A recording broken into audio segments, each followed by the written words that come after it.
안녕하십니까, 정 본부장입니다.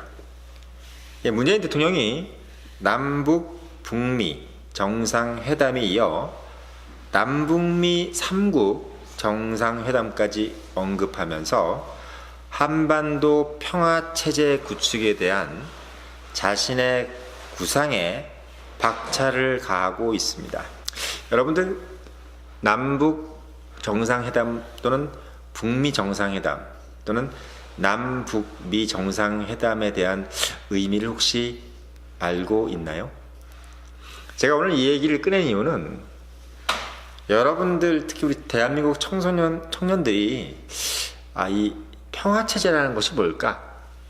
그리고 남북 정상회담이 도대체 무슨 의미일까? 또는 북미회담이 또 어떤 의미일까? 그리고 또 얘기하는 남북미 3국 정상회담은 도대체 왜 나오는 것이며, 그리고 그 의미는 무엇일까? 정확히 모르시는 분들이 있을 것 같아서 제가 아는 선에서 여러분들한테 설명을 드리려고 이 말씀을 꺼냈습니다. 요즘 특히나 새 정부 들어서 이 남북 정상회담 등등의 이게 평화 무드가 지금 조성되고 있잖아요. 그래서 여러분들 생각에는 이전 정권, 그러니까 이명박 또는 박근혜 정부 같이 소위 우리는 보수 진보를 나누지 않지만 스스로 보수라고 하는 분들이 이야기하는 그런 보수당이 정권을 잡았을 때는 뭔가 자꾸 이 딱딱한 느낌, 딱딱한 대결 구도로 가는데, 이제 뭐랄까요, 스스로 또 진보로 가시는 분들이 정권을 잡을 때는 이렇게 평화 무드가 조성되는 이런 의미는 또 뭘까? 여러분들이 참 궁금하실 거예요. 어떻게 보면 여러분들, 제가 말씀을 드리면 이거는 본인들의 입장이 결부된, 말하자면 본인 정치 집단이 가지고 있는 이해관계에 더 부합하는 쪽으로 주장을 하는 겁니다. 여러분들도 뭐 그 정도는 알고 계시겠죠? 그렇다면 남북미 3국 정상회담이라는 것은 결국 뭘 의미하는 것이냐? 사실 이 얘기를 하자면 좀 옛날로 거슬러 올라가야 돼요. 여러분들이 아주 태어나기 전 일이죠. 사실 앞에 있는 정 본부장도 태어나기 전의 일입니다. 바로 닉슨 독트린이죠. 1969년에 한창 베트남 전쟁이 일어나고 있을 때 닉슨 미국 대통령이 닉슨 독트린이라는 그 유명한 연설을, 브리핑이라고 할 수도 있고 정책이죠. 그 정책을 괌에서 발표를 했습니다. 내용을 너무 구구절절하게 말씀을 드릴 수는 없지만 닉슨 독트린의 가장 큰 의미는 뭐냐면 데탕트였죠. 당신 데탕트, 불어로 데탕트는 이제 화해죠. 말하자면 단단하게 뭉쳐있던 것이 이제 풀어지는 이런 의미를 가지고 있는데, 여러분한테 풀어서 말씀을 드리면 미국이 가지고 있는 세계에 대한 세력 균형에 대한 의미를 바꾸는 거였어요. 말하자면 미국이라는 나라가 공산주의 진영 그리고 자본주의 진영이라는 자유주의 진영의 세계를 자기 스스로 나눴어요. 그래서 자유세계, 서방, 유럽, 서구 제국과 미국 등등의, 호주라든지 캐나다 등등의 미국이 주도하는 자유진영과 그렇지 않은 세계, 말하자면 공산진영, 사회주의 세력, 그 등등에서 제3세계까지 있겠지만, 이 세력에 대한 어떤 균형에 대한 분할을 이제부터는 그런 식으로 세계를 보지 않겠다. 이제 우리가 자유진영, 공산진영의 개념으로 세계를 나누지 않겠다라는 어떤 선언이었어요.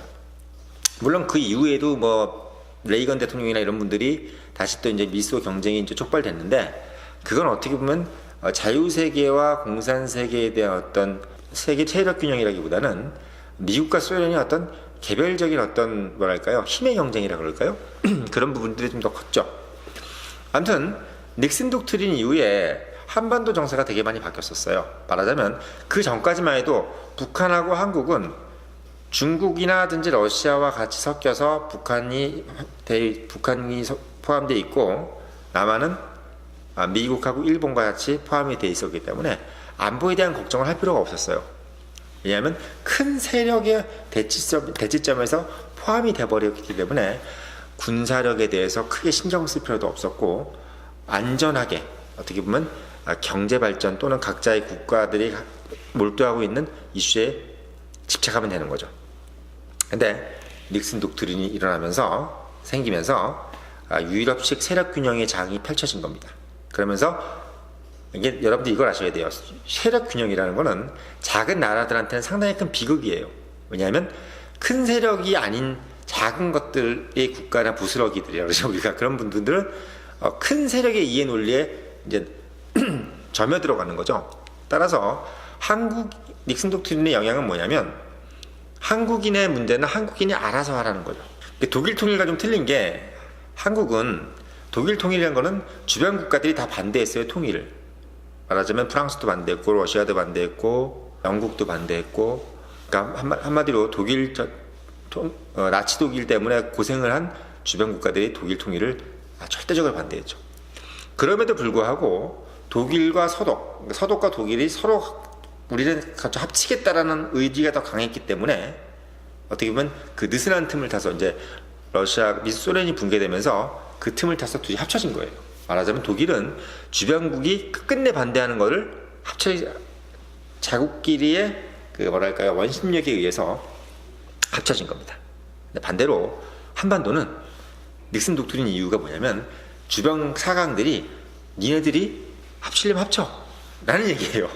한마디로 얘기하면 70년대부터 이미 일본, 중국, 러시아, 미국은 너희들이 합치려면 합쳐 라는 개념입니다.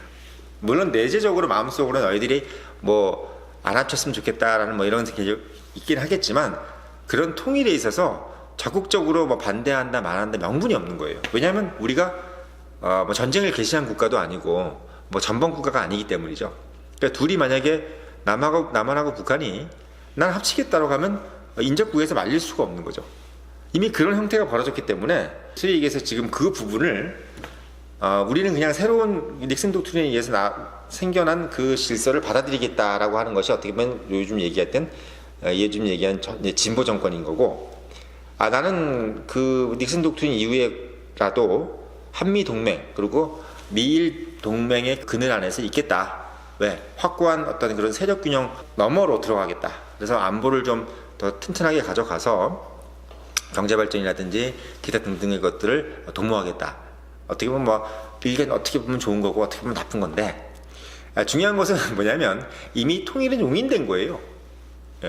한마디로 말하면 미국도 이제는 이념의 개념이 아니라 북한을 뭐라고 견제를 하는 거냐면 북한의 핵 문제가 없으면 북한에 대해서 굳이 적대시를 가질 일이 없는 겁니다. 실제적으로 이 판 자체가. 근데 다만 남한이 어떻게 보면 지금까지 미국에 대해서 우리는 한미동맹을 굳건히 해야 되고 그리고 북한에 대해서는 주적 개념을 명확히 가져가야 된다는 것을 어떻게 보면 약간 강요한 거죠. 왜냐하면 닉슨 독트린 개념으로 따진다면 물론 이제 닉슨 독트린이 나오고 나서 다시 레이건 정부라든지 이런 공화당 정부가 들어오면서 약간 퇴색되긴 했어요. 다시 또 이제 예를 들면 한미동맹을 강화시키고 북한이라는 것을 적대시하고 어떻게 보면 약간 이데올로기의 어떤 대치 국면으로 가긴 했지만 근본적인 어떤 국면은 한반도 통일에 대해서는 너희들이 알아서 하라는 거죠. 그래서 남한에서는 박정희 정부가 유신 체제를 가져가면서 각자 도생 체제를 가져가고 북한은 주체 사상이라는 것이 나오게 된 겁니다. 그래서 각 정부가 각자 도생 말하자면 남북이 통일이 되건 말건 중요한 것은 되는데 각자 정부의 주도에서 되겠다는 거죠. 이런 개념으로 되는 거죠. 왜냐하면 큰 세력이 빠졌기 때문에 미국이라든지 소련이라든지 중국이라는 나라들이 빠졌기 때문에 어떻게 보면은 각자의 정부가 자국의 주도에 의해서 통일을 하겠다. 이런 개념이었고 실제 그래서 7.4 공동성명 같이 어쨌든 간에 통일 방안이 그때부터 나오기 시작한 거예요. 왜? 통일을 하라니까. 강대국에서 통일을 해도 된다라고 하니까 이제 남북이 그때부터 남북 정상회담 등등의 어떤 것들을 남북 통일 방안에 대해서 자꾸 문제를 내놓은 겁니다. 그때 이후부터 70년대부터 그래서 69년대 이후부터 계속 이 통일 문제에 대해서 얘기가 나오기 시작하는 거예요. 근데 여러분들이 핵심적으로 봐야 될 것은 뭐냐면 미북 정상회담이 일어나서 예를 들면 미국과 북한이 평화협정이 맺어지면은 그러니까 평화협정이라는 것은 여러분 잘 아셔야 됩니다. 지금 이 전쟁은 미국과 북한 간의 정전입니다. 6.25라는 것은 미국과 북한, 물론 더 정확히 말하면 유엔군과 북한 간의 전쟁인데, 물론 가장 당사자가 미국이죠. 그래서 미국이 북한과 평화협정을 맺게 되면은 전쟁이 끝나는 거예요. 말하자면 이제 전쟁이 없어지는 겁니다. 그럼 정전협정이 이루어지고, 그러면서 북한하고 미국은 그냥 보통 국가의 사이가 돼버리는 거죠. 그러면 이제 문제가 뭐냐면, 말하자면 한미동맹의 주적이 북한이 아니게 될 수 있는 겁니다. 그래서 이제 저번에 우리 홍준표 대표님께서 문재인 대표를 향해 공격하기를 북한을 주적으로 생각하느냐 안 하느냐 이거 물어본 이유가 뭐냐면, 그분들이 생각하는 이 생각에서의 한미동맹의 국권이 갖추어진 상태에서의 주적은 북한이 맞아요. 맞는데 이분들이 지금 딜레마에 빠진 게 뭐냐면, 미국과 북한이 만약에 평화협정을 체결하게 되면은 미국의 주적은 북한이 아닌 것이고, 왜? 적대 관계가 해소됐기 때문이죠. 그러면 한국은 어떻게 할 것이냐? 한국과 미국, 한미동맹의 주적은 북한이 될 수가 없는 거예요. 만약에 한국 독단적으로 나는 북한이 적이야 라고 하면 그건 우리 주권국가이기 때문에 얼마든지 할 수 있는데, 과연 미국이 북한을 주적으로 간주하지 않는 상태에서 한국이 독단적으로 북한을 주적으로 놓을 수 있느냐, 이 부분이 가장 핵심적인 부분입니다. 근데 이제 지금 문재인 정부에 있어서의 대한민국은 북한을 현재는 주적이지만, 현재는 적이라고 할 수 있겠죠. 우리한테 미사일이 지금 향해져 있으니까. 하지만 만약에 미국과 북한이 평화협정이 맺어지면은 적으로 삼지 않을 수 있다는 거예요. 왜냐하면 굳이 그럴 필요가 없다는 거죠. 특히나 만약에 이게 미국, 북한, 한국 3국 정상회담이 일어나게 된다는 건 뭐를 의미하냐면, 3국이 모여가지고 평화협정을 체결한다. 이렇게 됐을 경우는 북한은 이제는 완전히 주적이 안 되는 겁니다. 그렇게 되면은 소위 냉전체제가 무너지는 거죠. 냉전체제라는 것은 뭐냐면, 냉전체제의 기생이라고 그러면 좀 뭐하지만, 의지해서 지금까지 여러 가지 정치적, 경제적 이득을 보았던 분들이 냉전체제가 무너지면서 그 기득권이 없어져 버리는 거예요. 그래서 이거 되게 중요한 부분입니다, 여러분들. 왜냐하면 대한민국에 있어서의 모든 기득권은 다 정치, 군사적인 어떤 포메이션 때문에 일어나는 거예요. 북한과 남한이 대치하면서 일어났던 것이 다 일어나는 모든 것들의 기득권, 그리고 그로 인해서 나왔던 경제적 구조, 이런 것들이 지금 결국 그 정당성을 잃어버리게 되는 거죠. 재벌 구조부터 시작해서 모든 것들이 그 정당성을 잃어버리고, 심지어는 권력 구조까지 정당성을 잃어버리게 될 수 있는 그런 부분이 이제 생겨나는 겁니다. 그래서 지금 문재인 대통령께서 21일 날 남북 정상회담 준비위원회 2번째 전체회의에 참석해서 남북 정상회담에 이어서 열릴 북미 정상회담, 그 자체는 세계적인 일인데, 거기서 하나 더 나아가서 남북미 3국 정상회담이 열릴 수 있다라고 얘기를 한 거는, 물론 북미 정상회담은 상당히 중요한 얘기지만 남북미 정상회담으로 이어질 거라는 것은 뭐냐면, 남한이 적극적으로 미국과 북한의 평화협정을 주도하겠다. 이건 사실은 예전 같으면, 우리 예전 보수 정권이라고 그러죠. 그 분들 같은 경우는 정말 상상할 수도 없는, 왜?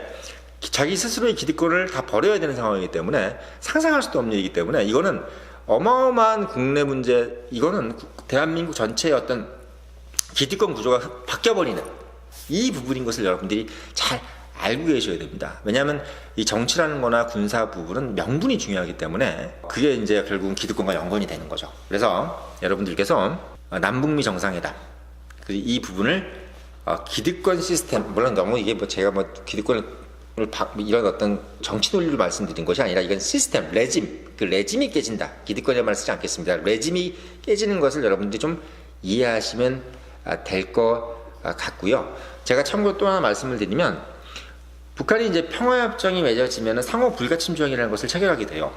왜냐? 평화협정이라는 것은 서로 이제 내가 널 공격하지 않으면 너도 날 공격하지 말아라는 거거든요. 그러니까 북한과 미국 간에는 이제 상호 불가침 조약이 체결되고, 아까도 말씀드렸지만 한미 동맹은 이제 무효화되는 겁니다. 한미 동맹이라는 것은 어떤 적이 있어야지 동맹이 이루어지는 거잖아요. 그러니까 말하자면 가상 적에 대한 동맹은 있을 수 있어도 북한을 주적으로 하는 한미 동맹은 이제 있기가 힘들어진 거죠. 근데 이게 재밌는 게, 닉슨 독트린 이후부터는 일본도 이미 이 부분에 상당히 지금 적극적으로 받아들이고 있어요. 미일 동맹도 소위 얘기해서 이제는 같이 없어지는 거예요. 원래 닉슨 독트린 이후에는. 그러니까 닉슨 독트린 이후에는 우리가 누군가를 도와주지 않겠다, 동맹이라는 것의 개념을 확고히 가지지 않겠다는 개념이 가장 컸는데, 물론 그 이후에 아까도 말씀드렸지만 희석됐다 그랬잖아요. 그래서 미국, 일본도 사실은 닉슨 독트린의 개념에 따지면 미일 동맹이 어떤 주적에 의해서 뭐 자동으로 전쟁에 끌려 들어가는 어떤 그런 개념을 가져가기는 앞으로는 좀 힘들다. 그래서 일본도 지금은 자체 군사 대국화를 하는 이유가 닉슨 독트린 때문에 그렇다는 거. 그래서 여러분들이 이게 결국은 한마디로 말씀드리면 영원한 우방이 없다는 것을 알고 계셔야 되는 거죠. 그러니까 닉슨 독트린 1969년 이후부터는 누군가가 누구를 절대적으로 도와준다, 이런 개념들이 원칙적으로 없어진 거다라는 것을 개념을 알고 계시고, 다만 그 이후에 미국과 일본과 미국과 한국은 동맹을 그대로 유지하고 있다. 이거는 일본의 요청도 있을 수 있고 한국의 요청이 있기 때문에 보면 상당히 그 개별적인 어떤 조약인 거고, 그렇기 때문에 여러분들이 전체적인 판은 상당히 옛날보다 느슨해져 있고, 다만 미국과 한미 동맹이라든지 미일 동맹이 영원할 거라는 개념은 가져가면 절대 안 된다는 거죠. 그래서 지금 뭐 지금 문재인 정부가 이걸 추진하고 있는 것은 제가 봤을 때는 닉슨 독트린 때 이후에 나왔던 것들이 어떤 연장선상인 거지 갑자기 하늘에서 떨어진 것이 아니라는 것, 이것을 여러분들께서 염두에 두시고 이 사태를 주목하시면 좋을 것 같습니다.